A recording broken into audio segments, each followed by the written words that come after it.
And to discuss this further, we're now being joined by Mr. Edward P. Joseph, who is joining us from Washington, D.C. He's a senior fellow at the Johns Hopkins University, also the current executive director of the National Council on U.S.-Libya Relations. So thank you so much for joining us on World DNA. Good to be with you again. Now, Mr. Joseph, when Netanyahu says that Israel has absolute freedom to go anywhere in Iran, what do you reckon he's implying? Does this hint towards possibly targeting Iran's nuclear infrastructure? I think what he's hinting at is that it would be unwise for Iran to launch another strike on Israel after Iran launched almost 200 ballistic missiles at Israel on October 1st. And that produced the Israeli retaliatory action, which, as Prime Minister Netanyahu explained, was not only successful in that Israeli jets went into Iranian airspace and also fired from nearby Iraqi airspace, and that's over 1,000 miles from Israel, and that's exposing fighter jets that require refueling to Iranian air defense systems, including Russian-supplied air defense systems. None of those proved effective in this retaliatory strike. And on top of that, Israel has taken them out, has taken out those air defense systems, including the ones that Russia supplied that were considered advanced. And in addition to that, apparently Israel has crippled part of Iran's missile production facility, particularly the one in Parchin that produces the motors that missiles require. So all that means is that what Prime Minister Netanyahu is signaling is that Iran is vulnerable here.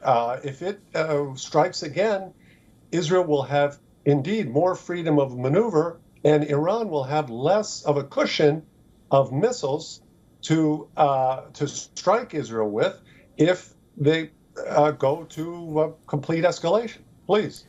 Mr. Joseph, if I'll just take what Haim asked you earlier, I'll take that and string it along with something that you mentioned, that Israel indeed did take out several of Iran's air defense systems, the Russian ones, the S-300s that they have deployed around their energy infrastructure, which would of course imply that their energy infrastructure is now vulnerable. Should there be another strike from Israel towards Iran in case of an Iranian counter, do you feel those energy facilities will be the next target of Israeli attacks? That's a very interesting question. They're certainly more vulnerable. So what we know at a minimum is that in terms of calculating in Tehran, if you're a military planner, if you're the supreme leader, Ayatollah Khomeini, you have to consider that. And we have another angle here that to consider with respect to your question, which is the position of the United States. Now, of course, we here in the United States, we're coming up, of course, to this very important election, including the presidential election, but that will be over soon.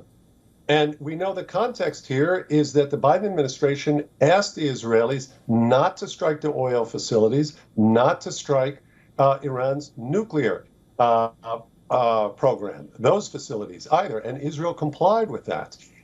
Also, the U.S. deployed very sophisticated air defense system, the THAAD system, to Israel with U.S. troops. So what does it mean? It means that if Iran attacks again, it's attacking at a time when the U.S., when Israel also has strong political support, because the Israelis listened to what the Americans were asking. The Israelis demonstrated their freedom of maneuver and their ability and determination to strike Iran, but they did as the Americans requested. This was probably a joint decision that they made. And so the Israelis are in a strong political position. And let's not forget, there are U.S. troops on the ground now in Israel. So if Iran targets that system and any U.S. troops are killed, it will be very bad for Iran. And one more thing, again, for Iranian planners to have to consider. Please.